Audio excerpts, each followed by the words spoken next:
बिस्मिल्लाहिर्रहमानिर्रहीम। आज का हमारा जो टॉपिक है ये बहुत इम्पॉर्टेंट है, स्पेशली क्लास 10th के स्टूडेंट्स के लिए। इसमें हम लोग डिस्कस करेंगे और सीखेंगे कि फिजिक्स को हम लोग ऑन फिंगर टिप्स कैसे ला सकते हैं। ये बहुत इम्पॉर्टेंट टॉपिक है, लेक्चर है आज का। कि हम इसमें क्या करेंगे कि किसी भी एक सब्जेक्ट को लेंगे और उसे फिंगर टिप्स के ऊपर 9th-10th के स्टूडेंट, एफएससी के स्टूडेंट्स, फर्दर हम लोग इस लेक्चर्स को मजीद इनहांस करते जाएंगे। तो इसलिए ये बहुत इंपॉर्टेंट है कि आज आप लोगों ने देखना है कि हम फिजिक्स क्लास 10th की ले रहे हैं। तो इसमें सबसे पहला टॉपिक जो आपके पास है that is simple harmonic motion. अब मैं एक बात अमूमन कहता हूं कि साइंस की जितनी भी टर्मिनोलॉजीज हैं, खा फिजिक्स हो, केमिस्ट्री हो, मैथ हो, बायो हो या और कोई सब्जेक्ट इस तरह का, तो उसके नाम के ऊपर, उस टर्म के ऊपर गौर किया करो। उसी के अंदर सब कुछ होता है।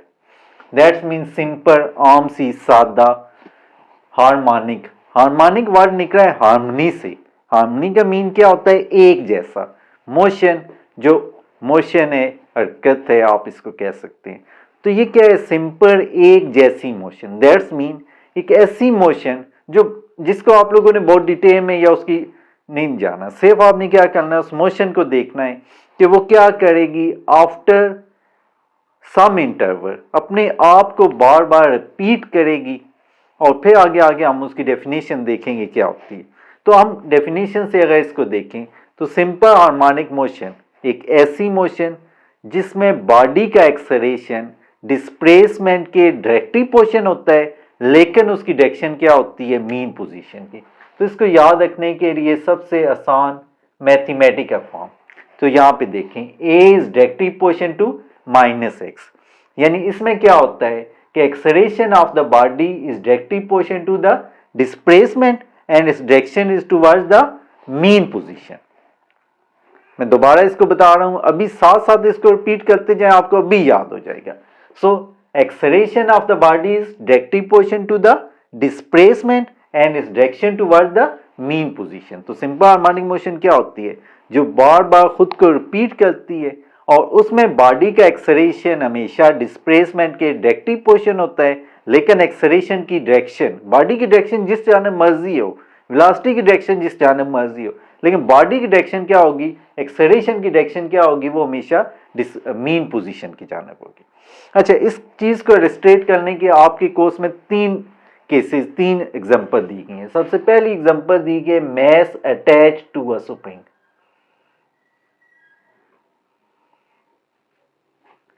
टू स्प्रिंग, तो इसमें बॉडी, इस एग्जांपल को लेते हैं, इसको समझते हैं। देखें, जो हम वर्डिंग यूज कर रहे हैं, आपने इन्हीं वर्डिंग को जस्ट क्या करना है, अपनी लैंग्वेज में लिख देना है।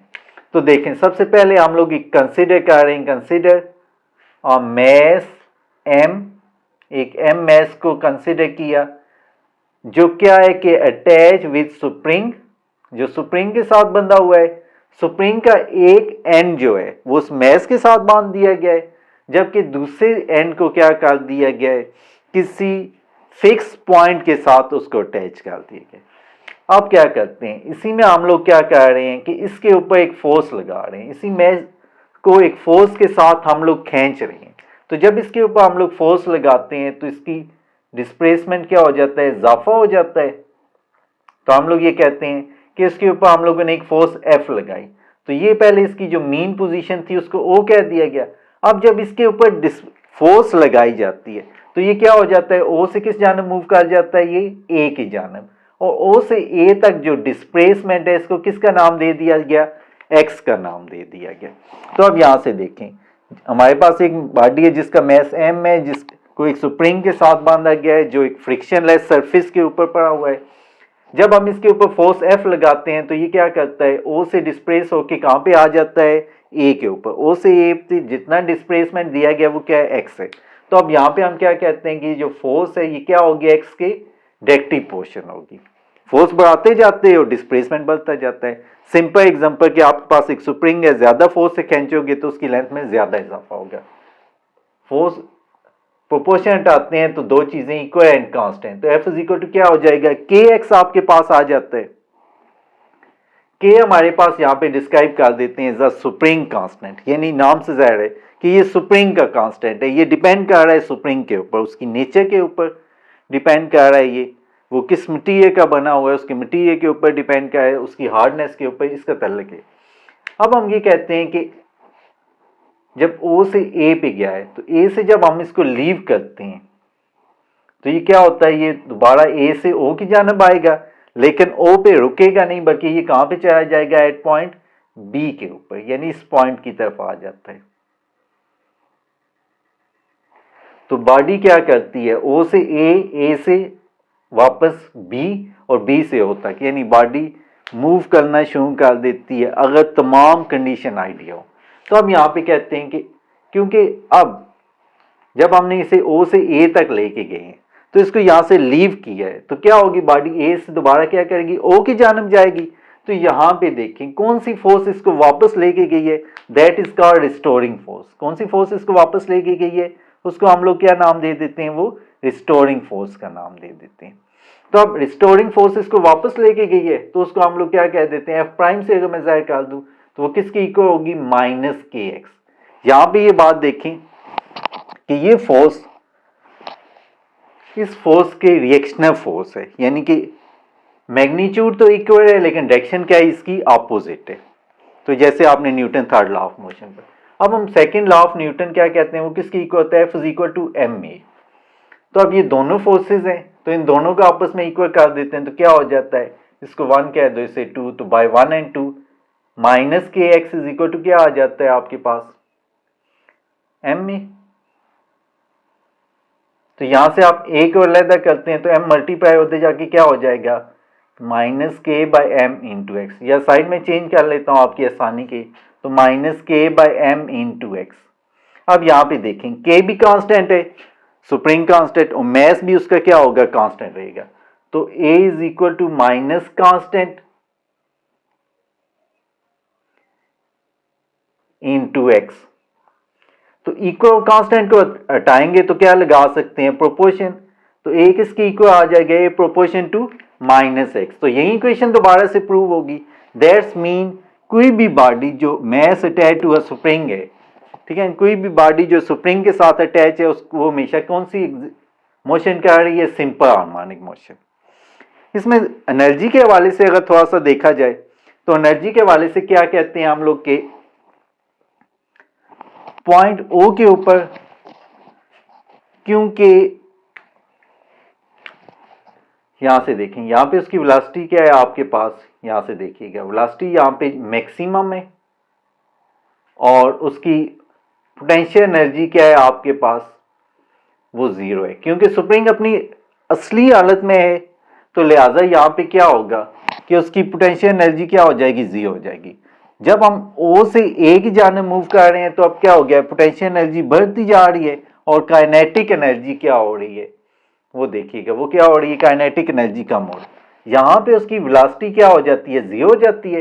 एट पॉइंट ए पे रुकेगा तब वापसी का सफर शुरू कर सकता है। तो जब वो रुकेगा तो क्या होगा, यहाँ पे आप देखिएगा रुका तो वेलोसिटी जीरो तो काइनेटिक एनर्जी जीरो, और काइनेटिक जीरो होगी तो पोटेंशियल एनर्जी क्या हो जाएगी, मैक्सिमम। यहां से उसने फिर सफर शुरू किया ए से ओ की जानब। तो जब ए से ओ की जानब जाएगा तो फिर क्या होगा आपके पास कि उसकी काइनेटिक एनर्जी बढ़ती जाएगी, उसकी स्पीड बढ़ती जाएगी, और जो ही एट पॉइंट ओ पे पहुंचेगा उसकी वेलोसिटी क्या हो जाएगी, मैक्सिमम। वेलोसिटी मैक्सिमम होने का यहाँ मीनिंग क्या है कि उसकी काइनेटिक एनर्जी क्या होगी, मैक्सिमम। और काइनेटिक एनर्जी जब मैक्सिमम होगी तो उसकी पोटेंशियल एनर्जी यहाँ पे क्या है, जीरो। तो यहाँ पे देखें काइनेटिक एनर्जी मैक्सिमम, ओ पे पोटेंशियल जीरो। ओ से बी की जानब जाएगा तो यहाँ से वेलोसिटी कम होती जाएगी, यहाँ पे आके वेलोसिटी क्या हो जाएगी, जीरो। वेलोसिटी जीरो होने का मीनिंग क्या है कि उसकी काइनेटिक एनर्जी भी जीरो होगी, और जब काइनेटिक एनर्जी जीरो होगी तो पोटेंशियल एनर्जी यहाँ पे क्या हो जाएगी, मैक्सिमम। दैट्स मीन काइनेटिक और पोटेंशियल एक दूसरे में चेंज हो रही हैं लेकिन उनकी टोटल अमाउंट क्या होती है, यानी law of conservation of energy के मुताबिक कि total energy must remain the constant. तो यही आपके पास first mass attach to spring. इसी में सेकंड अगर बात की जाए तो यहां पे आपके पास बॉल एंड बाउल सिस्टम दिया गया है।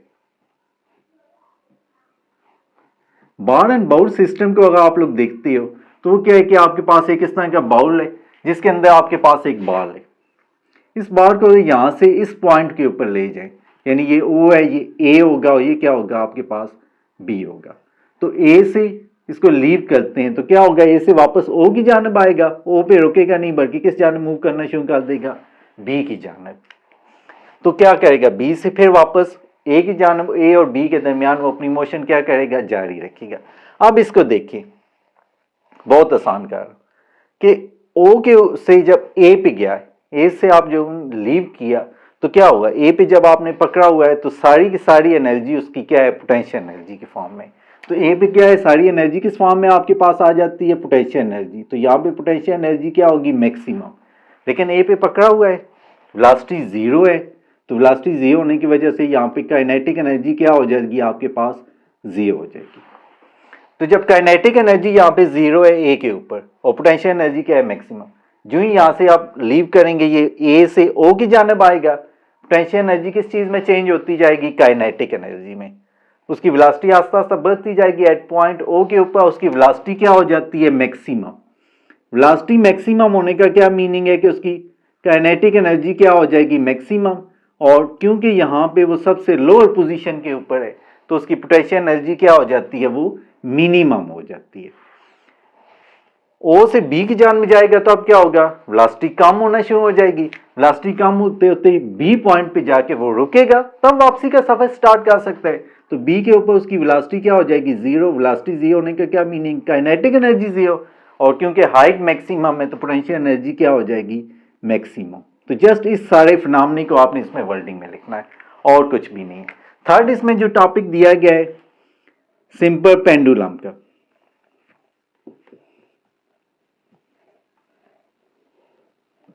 देखो 3 टॉपिक दिए गए, उसको हम लोग बहुत स्पीड से कवर कर रहे हैं इस लेक्चर को। तो सिंपल पेंडुलम क्या होता है, सबसे पहले डिफाइन करोगे कि आपके पास एक एम में से बॉब है जिसको आप लोगों ने क्या कर दिया है, किसी एक हुक के जरिए एक सरफेस के साथ उसको हैंग कर दिया गया।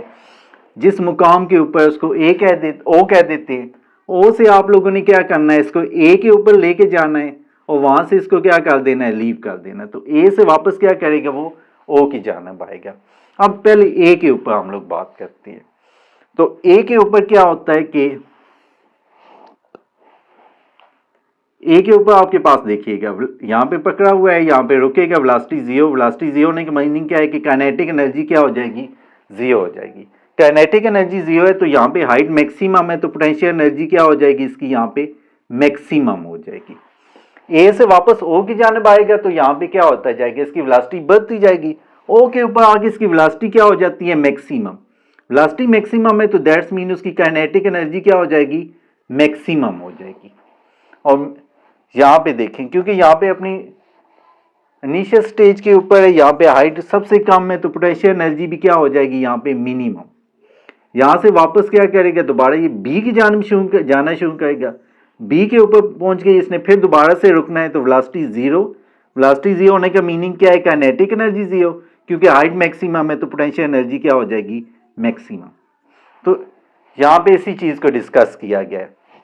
अब जो चीजें आपने यहाँ पे समझनी है, सबसे पहले तो ओ से ए पे गया, ए पे रुकेगा तो वापसी की तरफ सफर शुरू करेगा। ए से ओ पे आएगा तो उसकी वेलोसिटी बढ़ना शुरू होगी। वेलोसिटी एट पॉइंट ओ के ऊपर आके उसकी मैक्सिमम होगी। वेलोसिटी मैक्सिमम होने का मीनिंग क्या है कि उसकी काइनेटिक एनर्जी मैक्सिमम होगी। काइनेटिक एनर्जी मैक्सिमम है तो हाइट सबसे कम है, वो अपनी ओरिजिनल स्टेट के ऊपर है, इस वजह से उसकी पोटेंशियल एनर्जी क्या होगी, मिनिमम। ओ से बी की जानब जाएगा तो वेलोसिटी कम होना शुरू हो जाएगी, आस्ता आस्ता रुकना शुरू कर देगा। बी के ऊपर पहुंच के उसकी वेलोसिटी क्या हो जाती है, 0 हो जाती है, क्योंकि रुकेगा तब वापसी का सफर स्टार्ट कर सकता है। तो वेलोसिटी 0 होने का मीनिंग क्या है कि उसकी काइनेटिक एनर्जी 0 होगी। काइनेटिक एनर्जी 0 है तो क्योंकि हाइट उसकी मैक्सिमम है तो पोटेंशियल है, तो ये काइनेटिक एनर्जी और पोटेंशियल एनर्जी एक दूसरे में इंटरचेंज होती है। अब यहां से देखिएगा, ओ से ए तक गया है, ए से बी और बी से वापस ओ तक, तो वन कंप्लीट राउंड ट्रिप को आप लोग क्या नाम देते हैं, वाइब्रेशन का। तो one round complete round trip mean क्या है गया, वन वाइब्रेशन।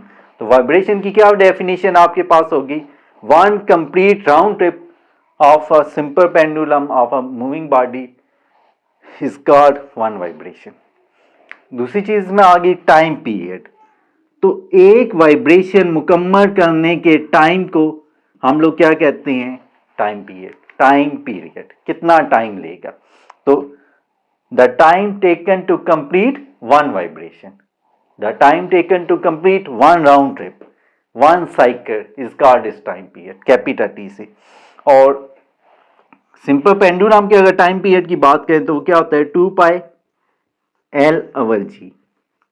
और मैथ अटैच टू स्प्रिंग की बात करें T is equal 2 pi m over k. ये दोनों फार्मूले याद रखने हैं। और उसके बाद हम लोग बात कर सकते हैं फ्रीक्वेंसी। याद रखिएगा फ्रीक्वेंसी का वर्ड निकला है फ्रीक्वेंट। फ्रीक्वेंट का मीनिंग क्या होता है? बार बार आना। ठीक है, तो यानी कि एक पॉइंट पे वो एक सेकंड में कितनी बार आता है, that is called is frequency. ठीक है ना? Number of vibration in 1 second is called is frequency. Number of cycle in 1 second, एक सेकंड में जितनी वाइब्रेशन करता है, एक सेकंड में जितने साइकिल करता है, that's is called is frequency. यहां तक ये तकरीबन हाफ चैप्टर हो गया और यहां से आगे वेव्स का पोर्शन है, तो उसको मैं नेक्स्ट लेक्चर में कवर करता हूँ। अल्लाह हाफिज।